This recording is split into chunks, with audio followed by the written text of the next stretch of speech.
Hi, I'm Adam Summer. You're listening to the Yerushalmi Talk podcast with the support of the Yeshivat Javar Yerushalayim in Har Nof, Jerusalem.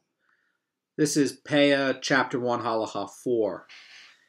The start of this is going to be one of those Yerushalmis where this is kind of why people have a hard time studying the Yerushalmi, and we'll get into a lot of textual changes in the first part of the Halacha, but we're also going to try to understand it without making any textual changes and see if that's possible. So the Mishnah starts off where it's trying to now talk about which species is subject to Peah. They stated a rule concerning Peah: anything that is a food and protected, and its growths are from the ground, and it is gathered all at once, and one brings it to the last to store it, is obligated in Peah. So the first part of this is trying to lay out what is going to be in them, so that we can know. In other words, everything here has to be fit for human consumption. So things that are not normally used for human consumption would not be part of that. So something like that would include something having to do with dyes. For instance, an ancient blue dye named woad, that would not be subject to Peah, because even if you're harvesting it all at once, but you're using it for dye, it doesn't get used for food in any way. Well, that wouldn't be the case. So it's trying to define what's in there. Another thing is that it has to be protected. So not something like hefker. There are certain foods that are always going to be subject to hefker. This is showing that there has to be an effort where the owner cares to protect the product, and that hefker is going to be excluded from that. And another thing is that its growths are from the ground. In other words, the species has to have roots, so mushrooms would be excluded. And another thing about this is that you have to store it. So this is going to come up later also in Pesachim, where things that can't be stored for a long period of time, like leeks or turnips or pumpkins or cucumbers, these things are going to be excluded. So yeah, even if you go to a cucumber patch and you harvest all the cucumbers in one go, that's going to be excluded because yeah, even if you're going to go pickle the cucumbers themselves are not in some sort of way where they're normally stored. So that's going to bring up, well, what about olives? Because, well, olives you can pickle, but you can also dry your olives. In the ancient world, they used to just dry the olives with salt, not pickle them at all. And you can still find those dried olives in the grocery store, but you don't see dried cucumbers. There's no such thing. So part of it is that in a normal way, it has to be stored. We know that you build grain vats to store grain. That's what the Gemara is talking about. That's what the law is talking about. We know also for other things. So now it's going to go and list some of these other things. The 5 grains, that's talking about the 5 species. The 5 species that you have that can become leaven and which are used for making challah, the challah obligation. So we have the 5 grains. And legumes, those are beans and peas and those sorts of things. And included in this rule that they meet the obligation subject to Peah, and among the trees, now it's going to talk about the trees, it's going to say sumac, carobs, walnuts, almonds, grapevines, pomegranates, olives, and dates are obligated in Peah. Note that, just want to point out, of the 7 species, figs is not in here because figs are gathered. Not all at the same time. The way they grow, sometimes one side of the tree will grow and develop sooner than the other side of the tree. So they'll come and they'll harvest the half of the tree and leave the other half until it harvests later. Then there's also different rules on where they ripen, whether it's above the leaf or below the leaf. And so the normal way that it's not done in the same way as when you're harvesting something like from the grain, which you come in and you try to finish everything off in a day or two. The figs don't develop that way. So the question is going to be whether this list is something that is like the birds in the Torah, or if it's like the species of fish in the Torah. In other words, is it going to be like, the way we understand this, is it going to be like a hekesh where we're going to say like, oh well, if it has characteristics like this, then we know these basic trees or plants, and that would be the case for all other trees.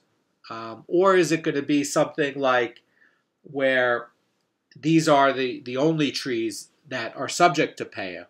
So that's going to be a debate among the Rishonim, but I think the majority of the Rishonim hold that actually this is like a list to be read like a hekesh, where if it has these characteristics, then it will be subject to Peah, rather than that this is a clear and final list.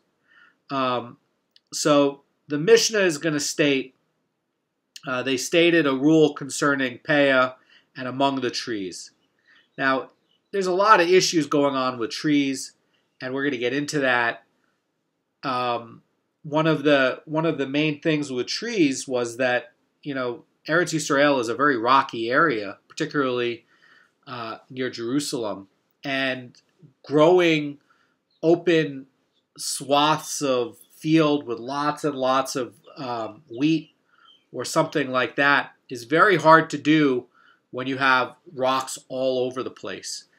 In the lowlands and in other areas of Eretz Yisrael, you can do that kind of large harvest.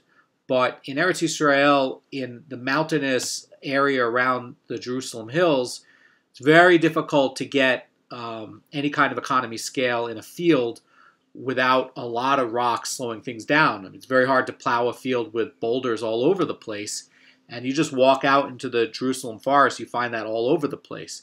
So in a lot of these rockier areas, historically, like in these rocky areas here, or in certain rocky areas in Turkey, or in certain rocky areas in the ancient world in Spain or in Greece, they turned toward olives. In other words, they weren't using huge amounts of wheat to fuel the economy and the society and the calories. It was mostly hand picking with very, very big fields of olive trees. So the status among trees is going to really matter a lot, because this was a main area in these rocky areas in the ancient world to deliver enough calorie count. So it does matter.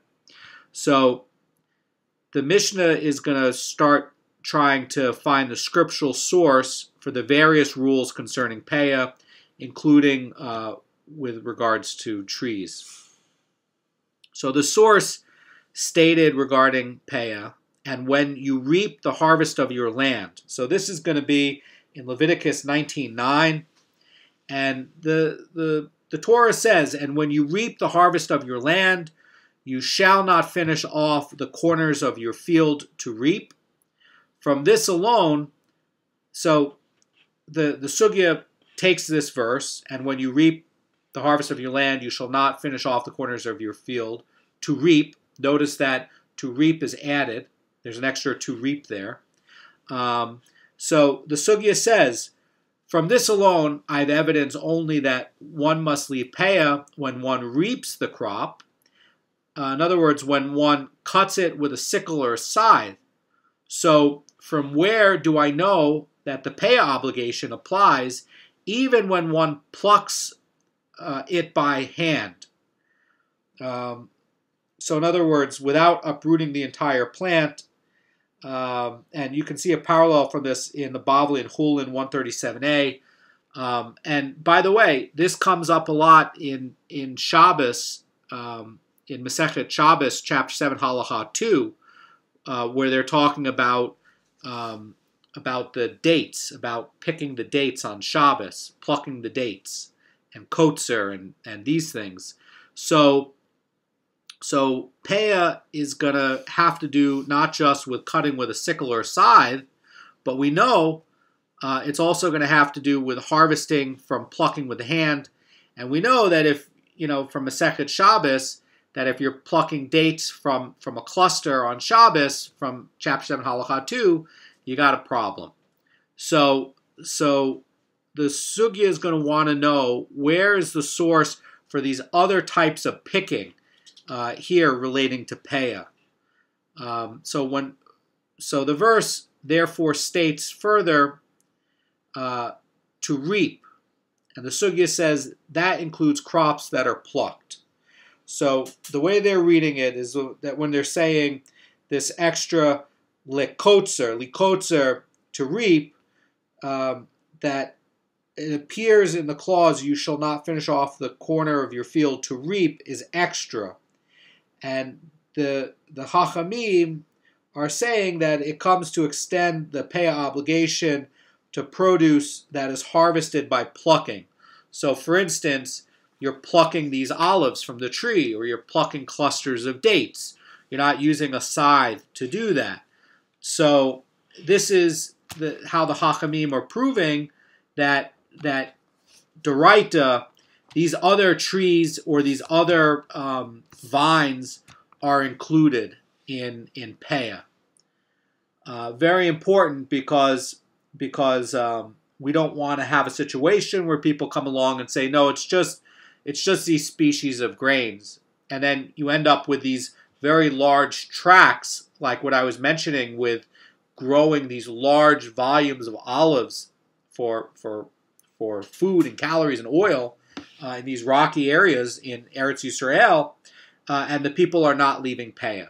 Okay, so it's very important to have this scriptural source for plucking. So now they want to look at another type of harvesting and see about the source. So the sugya says, and from where do I know that the peah obligation applies even when one uproots the entire plant?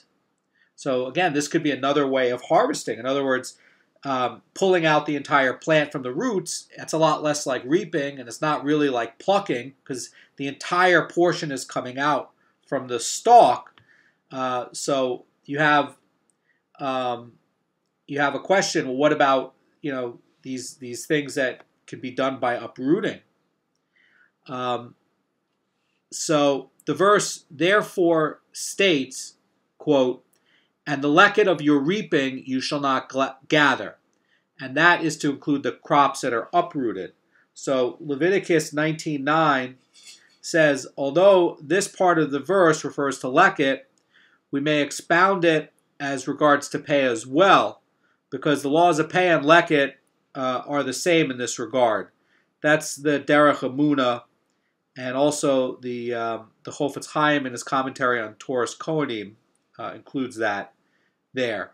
So that they're saying over here in this in the rules for leket, in this part of the verse for leket, that we understand that not only for leket but also for peah, and that the rules for leket and peah are the same. You're leaving them also for the poor. It's not a case like hefker where one is where hefker where it can be for the rich or the poor. That the rules for leket and peah are basically the same. It has to do only with when the crop, at what point, and what happened when the crop was being harvested.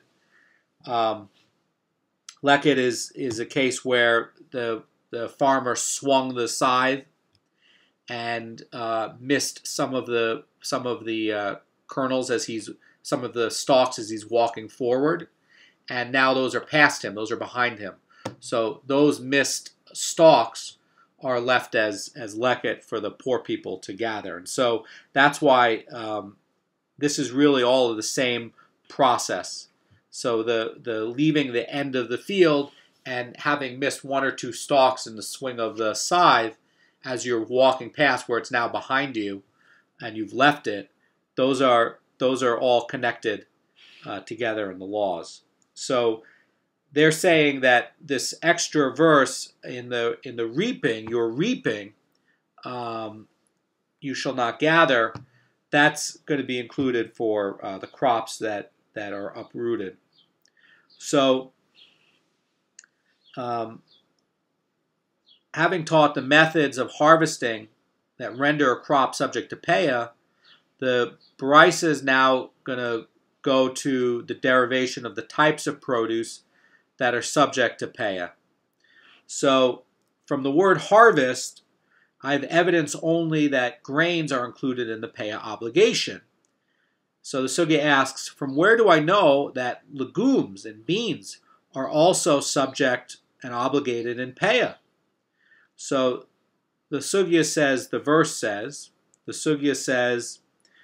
Torah says, quote, in Leviticus 19:9, when you reap the harvest of your land, this comes to include anything that grows close to the ground. So when it says, when you reap the harvest of your land, the sugya is saying, as an explanation of this verse in the Torah, that the Torah is really saying that anything that grows close to the ground. And this would include peas, beans, lentils, or chickpeas, which sprout close to the ground. Garlic and onions are also derived from the verse. And seemingly, this is going to include other perishable vegetables as well, like leeks and turnips. But we know from a coming verse that this is not going to be the case. So, from where do I know, says the sugya, fruit-bearing trees? So the Gemara wants to now have a source for how we know about these trees being included. So the fruits on a tree don't grow close to the ground. So now, we were wondering about, chickpeas and beans and things like that. We have a source for that. But now they want to know, well, what about your olives? What about your pomegranates? In the old days, the pomegranates used to be opened and dried into raisins for long-term storage. They want to know, well, where are you going to know about leket from your trees now? So, from where do we know that fruit-bearing trees are also included in the Peah obligation? And the verse, therefore, states in the Torah, when you reap the harvest of your land, you shall not finish off the corners of your field. This again is in 19:9. So this is how the Chachamim are understanding it and dissecting it. They're saying this comes to include trees. So thus, grains and legumes and trees are all included in the Peah obligation. And why does the Torah specify katsir, harvest?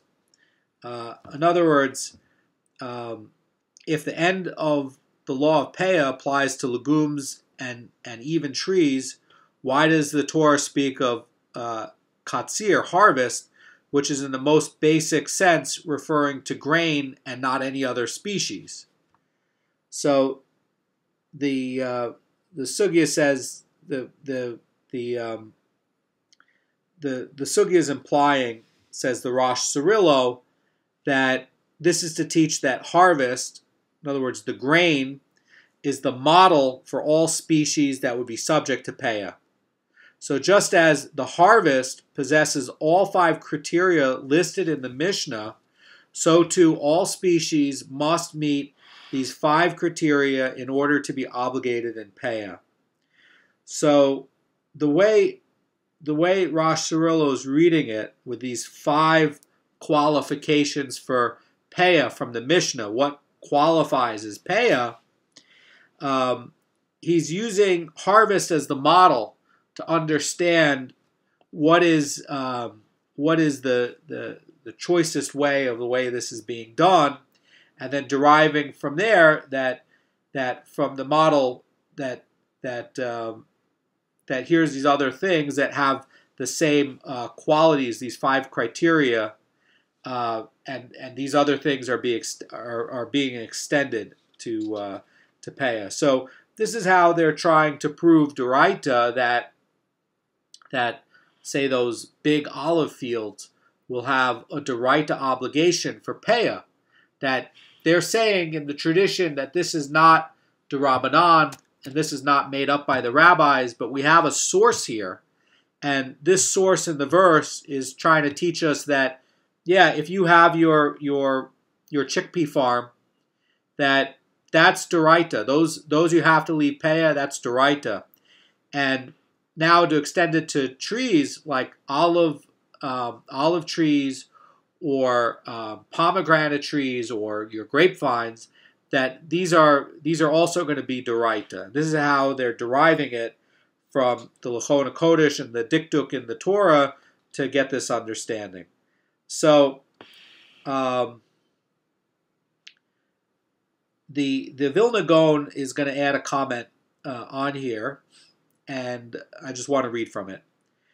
It says, you might think that vegetables like squash, pumpkins, melons, cucumbers are all included in the Peah obligation. The verse therefore states, harvest of your land. And what is unique about harvested produce? It is food. It is protected. It grows from the ground. It is gathered all at once, and it is brought in to last. And from here, says the Vilna Gaon, we derive that any other crop must also meet these criteria in order to be obligated in Peah. And this excludes perishable vegetables, which, even though they are gathered all at once, are not brought in to last. So again, we don't ever see at the store dried cucumbers. Those are not brought in to last. You will find dried pomegranate raisins, and you will find dried almonds and dried nuts, and you will find raisins from grapes that are dried, and you will find dried olives in salt, packed in salt, that are not pickled but actually dried and used in fine cooking recipes and like that. But you're not going to find dried cucumbers. You're not going to find dried turnips. It just doesn't exist. Nobody does that, okay? Because if you leave it out, it's going to rot, and it's going to be done in a way where it's really not usable. Nobody eats it that way, okay?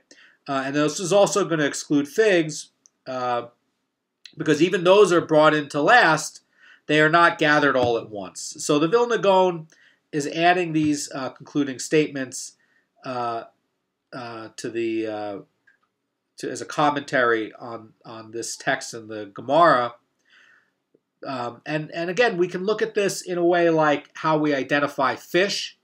It has to have scales, it has to have fins. And we look at this list of 5 things, and we could see, the figs, you're drying the figs, they're brought into last. Oh, but it doesn't have that other quality, so it doesn't qualify for Peah. And you could look at these other things like cucumbers and say, oh, we're bringing it all at the same time. But then you could say, and it's from the ground. But then you could say, but you're not bringing it in to last. You're not storing it for a long period of time. So you can use that sort of method that we use to disqualify fish for also being able to disqualify, which is not subject to Peah. So now we're going to get into about seeds and trees, and the most specific tree that is the most special of all the seeds and of all the trees is going to be the grapevine, because we know that the grapevine is the tree that is connected with Kilayim. So the Gemara is gonna look like it's digressing to talk about an area in the Halacha of your field, where it's going to talk about the world Sadecha, your field, but it's going to start talking about the laws of Kalei Zerayim, and it's going to start talking about forbidden mixtures of seeds, because later in a verse that's very close to Peah, in Leviticus 19:19, it says, "You shall not, your field shall not sow Kalayim." In other words, that if you have a handful of seeds and they're wheat seeds and they're grape seeds, and you throw them all at one time, then you're violating that verse in the Torah. You're sowing two different kinds of seeds, specifically one being from the tree of the grapevine, which is classified as a tree. So the Gemara says, it was taught in a Baraisa, one may plant any species of seeds, vegetables or grains, and seeds of trees together as one, and he has not transgressed the prohibition of Kalayim. So the Mara Fulda is saying that he may plant the seeds of any one of these species together with the seeds of trees. The prohibition to mingle the seeds, says the Mara Fulda, of different species from Leviticus 19:19, your field shall not sow Kalayim, does not apply to the mingling of seeds of vegetables or grains with those trees. One may not, however, plant two different species of seeds, two species of grain, or two species of vegetables with the seeds of trees, because it would violate the prohibition of Kalei Zerayim, planting different species of vegetables or grains together. Thus, although the Baraisa speaks of sowing seeds with tree seeds in the plural, it actually means the seeds of one species or grain or species of vegetable with tree seeds. So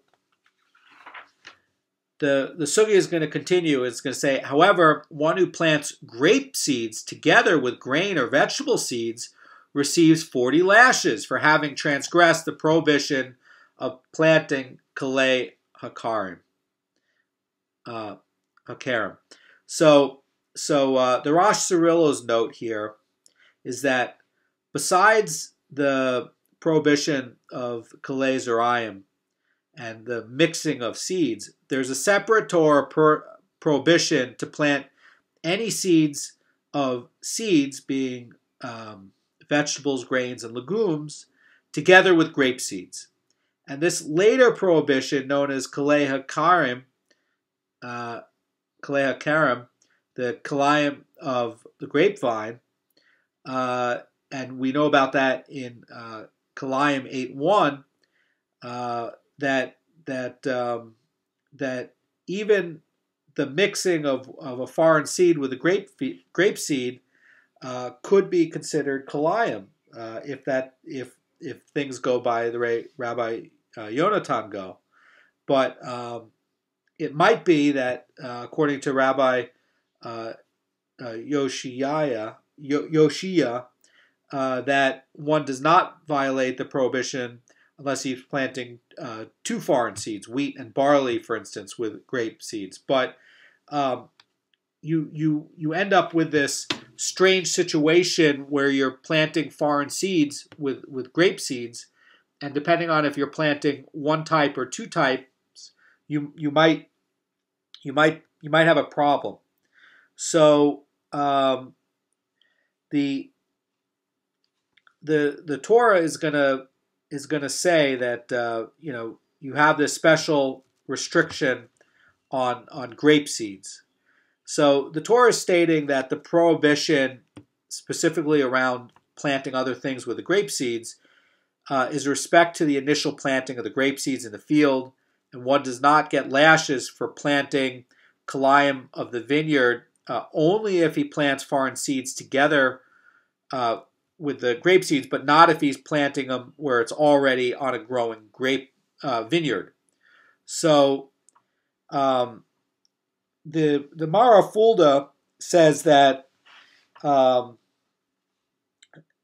he follows the accepted view with the Rambam from Hilchos Kalayim 5.2 that one receives malchus for the prohibition of kalei hakarim only for sowing foreign seeds together with grape seeds, although it is forbidden to sow foreign seeds even in an already existing vineyard.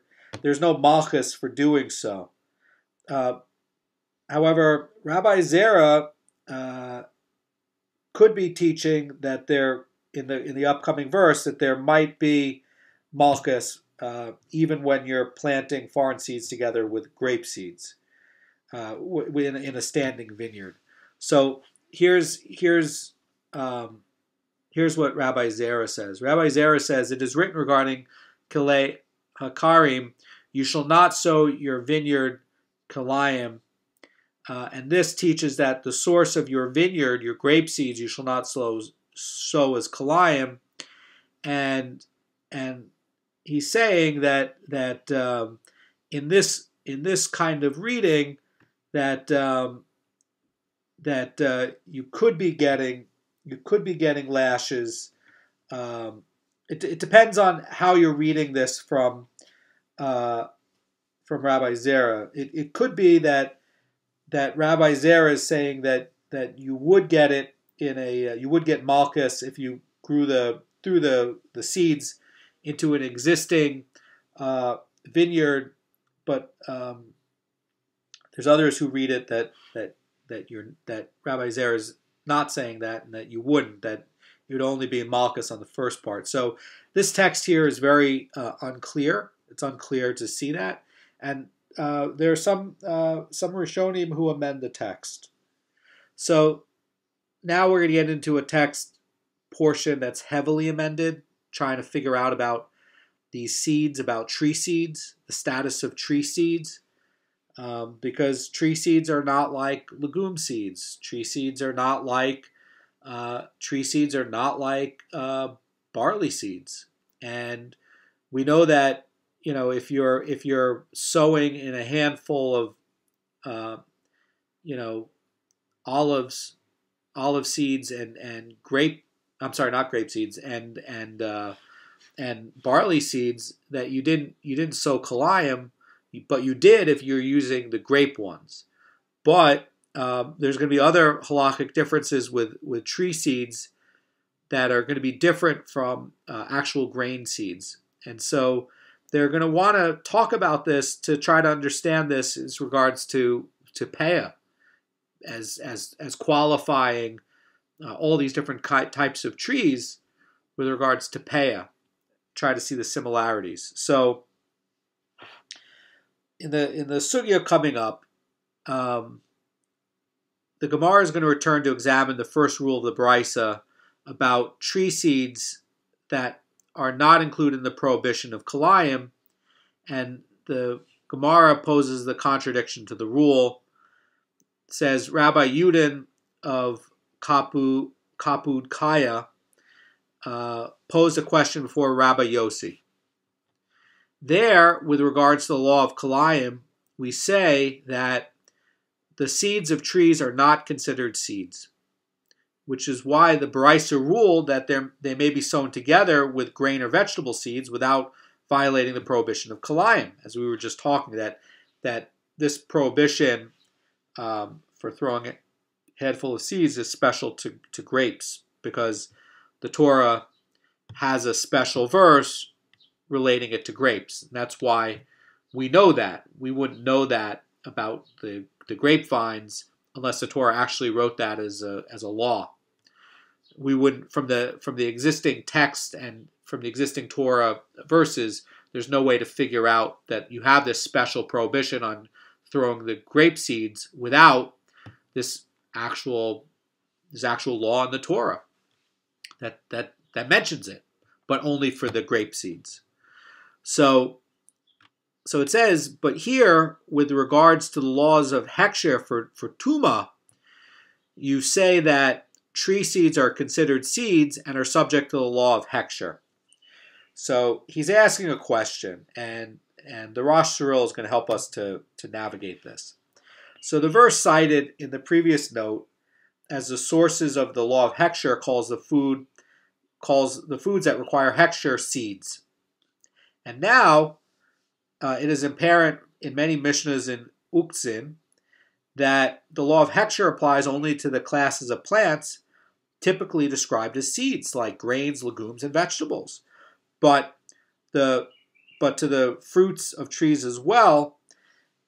And so thus it's evident, says the Rosh Hashanah, that in regard to the law of Tuma, the Torah includes even trees in the term seeds.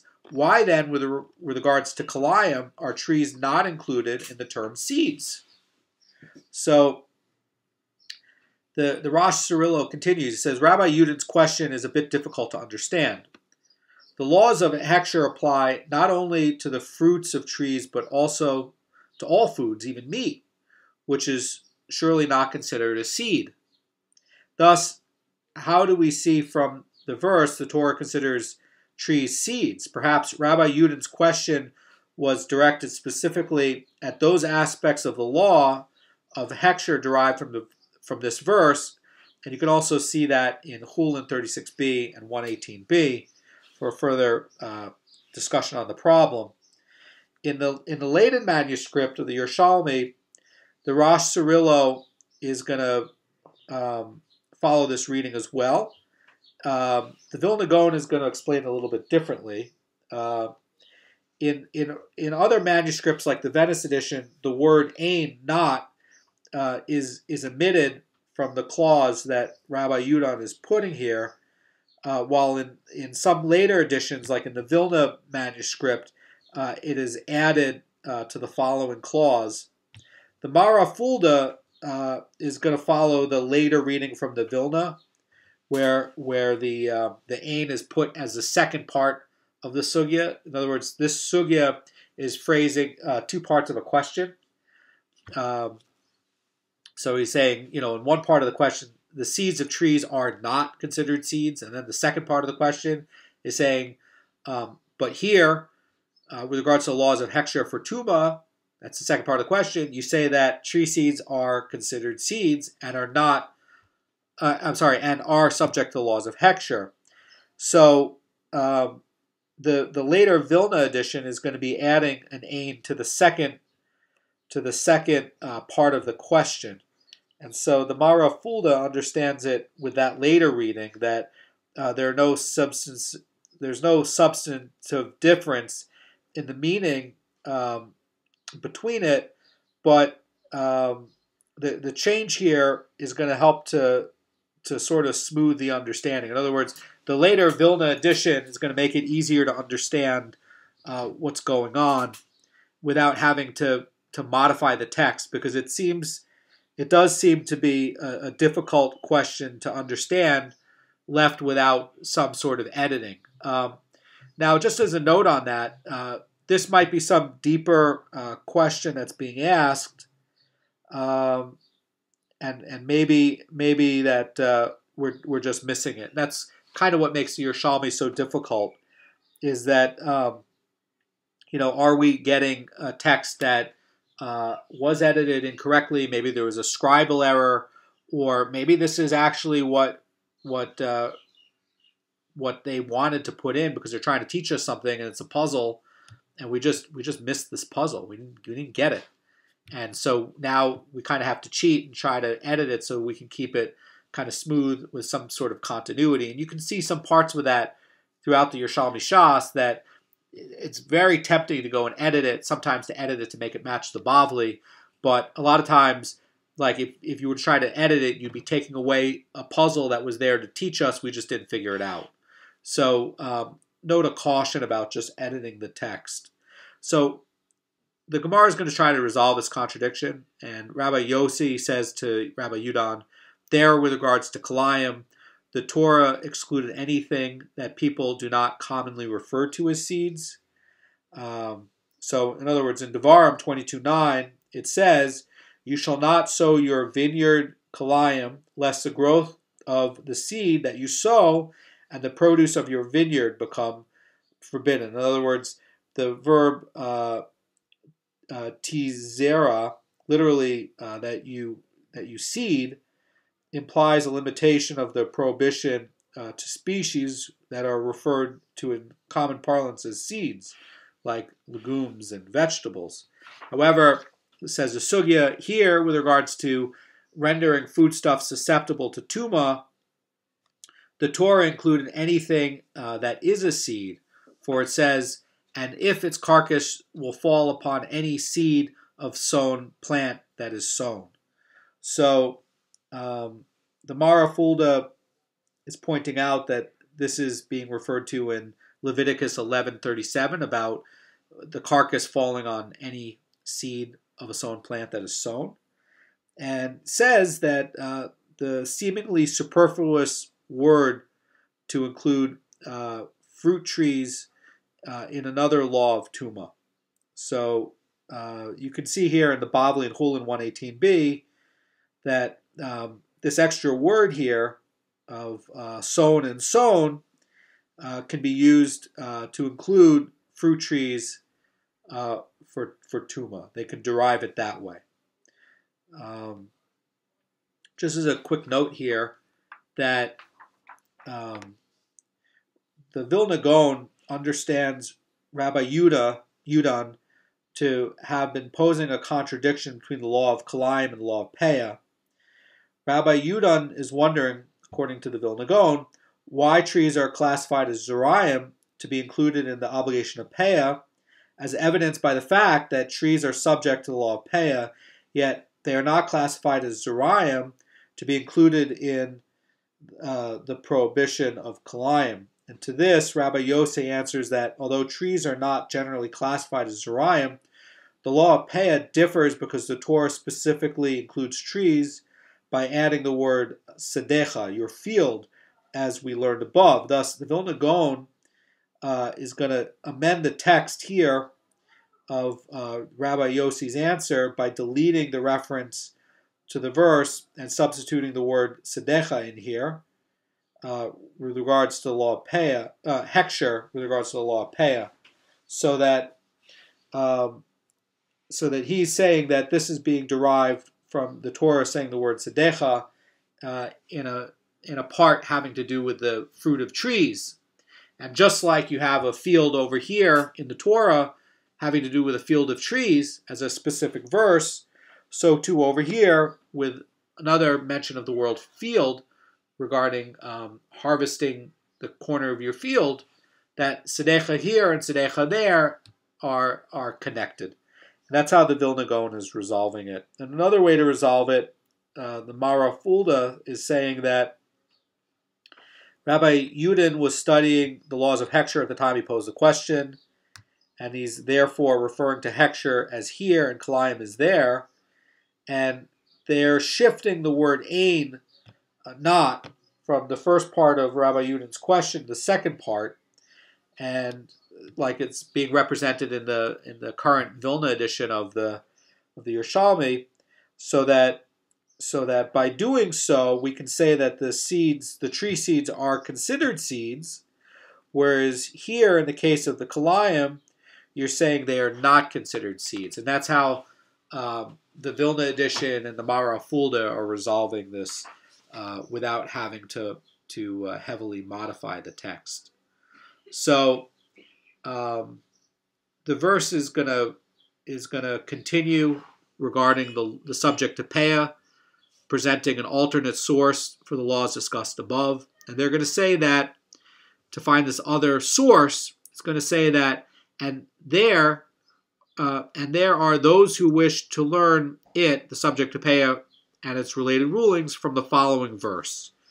So in Devarim 24:21, and remember there's 5 mentions in the Torah of things having to do with Peah, Lechet, and Shricha, and so it's going to look at one of these other verses in 24:21. The Torah states, "When you harvest your vineyard, you shall not glean behind you, it shall be for the convert, the orphan, and the widow.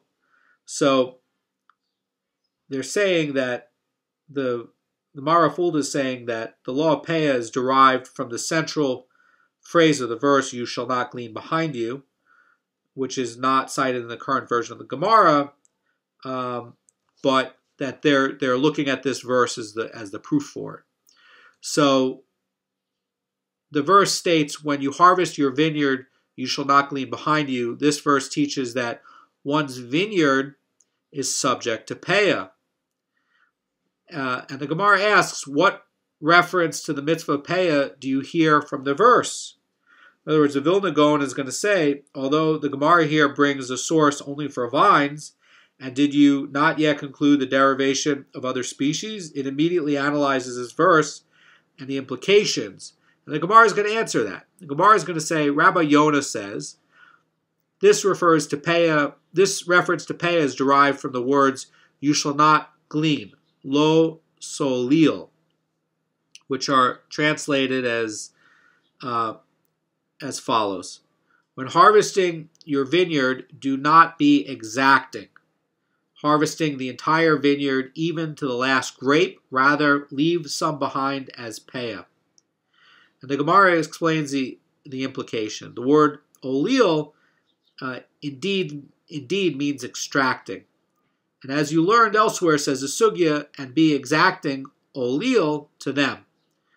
So it's gonna refer to Lamentations 122, where it's going to say, let all their wickedness come before you and be exacting to them as you were exacting for all my transgressions. So that's two cases where olil is used. And so this understanding could be that so too with regard to one vineyard, the Torah uses the term lo solil, you shall not be exacting, in order to forbid harvesting it in its entirety. Rather, you must leave Peah. So that one way could be reading it as a plot or a scheme, like somebody who is scheming to do some sort of theft, and it's again connected where if you're not doing the laws of Peah correctly, in a way you're stealing from the poor. And that's why the Torah is saying it in this way. You shall not be exacting; rather, you shall leave Peah. So tomorrow we're going to continue. There's a few more dafs on the Halacha, and tomorrow we're going to look at another verse to derive other species that are obligated in Peah. But I like that right here it's ending up where it's bringing back this connection of doing things in a way so that it's not being theft, and doing things in a way so that when you're leaving the Peah, it's done in a fair way, and really the choicest way to do the mitzvah, and not doing it where you're playing games to somehow cheat people that are poorer than you. And you can say that somebody who's religious has to follow all the laws of the Torah, including not to steal and to have honest weights and measures. And that somebody who's not following honest weights and measures and somebody who's not stealing, you could say is not religious. So again, the Torah itself is saying, do not be exacting, harvesting the entire field, even to the last grape. In other words, you have to leave some Peah, and it's forcing you to try to be a mensch. So in that, we're going to continue again tomorrow, and I encourage everybody to get excited for Peah and to help use Peah to think about other mitzvot in our lives, because these are connected. Have a great day.